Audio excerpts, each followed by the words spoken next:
నమస్తే అండి, నా పేరు Lavanya. Welcome back to Bhimavaram special kitchen.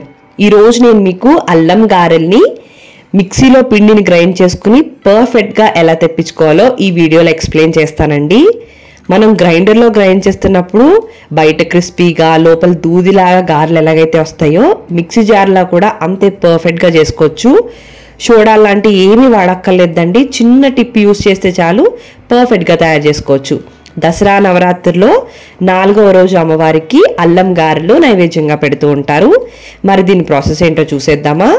దీనికోసం ఒక బౌల్ని తీసుకుని ఒక గ్లాసుడు మినపగుళ్ళని కానీ పొట్టు మినపప్పు కానీ ఏదైనా కూడా వేసుకుని శుభ్రంగా ఒక 2-3 సార్లు వాష్ చేసేసుకుని సరిపడాన్ని నీళ్లు పోసుకుని దీన్ని ఒక 4-5 గంటల పాటు నానబెట్టేసుకోండి. 4-5 గంటల తర్వాత మనం ఈ పప్పును చూస్తే చాలా పర్ఫెక్ట్గా నానిపోయి ఉంటుందండి. అదే పొట్టు మినపప్పు అయితే తొక్క మొత్తం అంతా కూడా తీసేసుకోండి. ఇప్పుడు మిక్సీ జార్లోకి ఒక 3 అంగుళాల అల్లాన్ని వేసుకోండి. నేను ఇంత సైజులో ఉన్న అల్లాన్ని ముక్కలుగా కట్ చేసుకుని వేసుకున్నాను. ఇప్పుడు దీంట్లోకి నానిపోయిన మినపప్పుని మరొకసారి కడిగేసుకుని మిక్సీ జార్లోకి ట్రాన్స్ఫర్ చేసుకుని ఒక 1/2 గ్లాస్ వాటర్ని పోసుకోండి. అవును, మీరు విన్నది కరెక్టే, 1/2 గ్లాస్ వాటర్ని పోసుకోండి.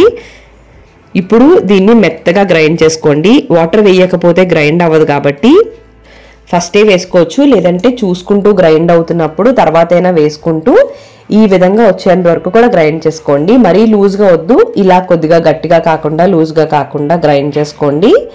ఇప్పుడు దీంట్లోకి ఒక 1/2 గ్లాసు ఇడ్లీ రవ్వని వేసుకోండి. ఇది వేయడం వల్ల మనం ఏదైతే వాటర్ వేసి లూజ్ అయిందో పిండి అది అడ్జస్ట్ అవుతుంది అన్నమాట. ఇప్పుడు దీంట్లోకి 1 టీ స్పూన్ దాకా ఉప్పు, అలానే 1 టీ స్పూన్ దాకా కూడా జీలకర్రని వేసుకోండి. ఇప్పుడు చేతిని తడుపుకుంటూ ఇదంతా కూడా కలుపుకోండి. ప్రసాదం కోసం గారెలు పెడుతున్నప్పుడు ఉల్లిపాయ లాంటివి వేయకూడదు. కావాలంటే పచ్చిమిర్చి, కొత్తిమీర అయితే వేసుకోవచ్చు అనమాట. మొత్తం నోకంతా కలిసేలా కలుపుకున్న తర్వాత దీన్ని ఒక 5 నిమిషాల పాటు బాగా బీట్ చేస్తున్నట్టు కలుపుకోవాలి. దీన్ని మనం గ్రైండర్లో కాదు కదా, మిక్సీలో గ్రైండ్ చేసుకున్నాం కాబట్టి కంపల్సరీ ప్రాసెస్ చేయాలి. ఇలా కలుపుకున్న తర్వాత మూత పెట్టుకుని ఎగ్జాక్ట్గా 10 నిమిషాల పాటు దీన్ని ఫ్రిడ్జ్లో పెట్టుకోండి. దీనివల్ల మిక్సీలో గ్రైండ్ చేస్తున్నప్పుడు ఏ హీట్ అయితే వస్తుందో అది కొంచెం తగ్గుతుంది అనమాట. మళ్ళీ తీసుకుని మళ్ళీ 1 నిమిషం పాటు చూపిస్తున్న విధంగా మొత్తం అంతా కూడా కలిపేసుకోండి.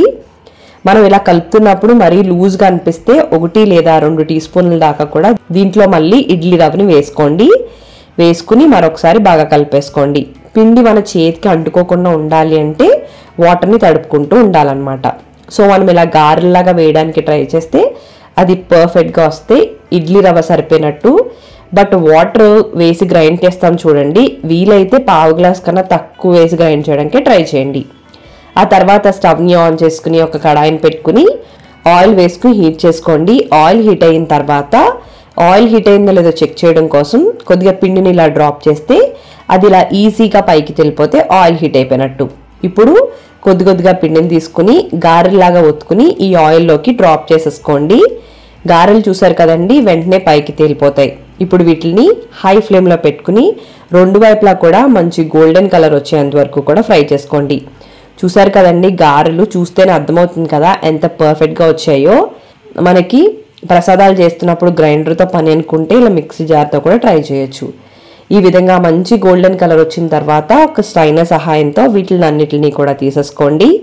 ఇదే విధంగా అన్ని గారెలను కూడా వేసుకోండి. అమ్మవారికి చిట్టు గారెలు అంటే చాలా ఇష్టం అండి. వీలైతే చిన్నగా చిట్టిగా వేయండి.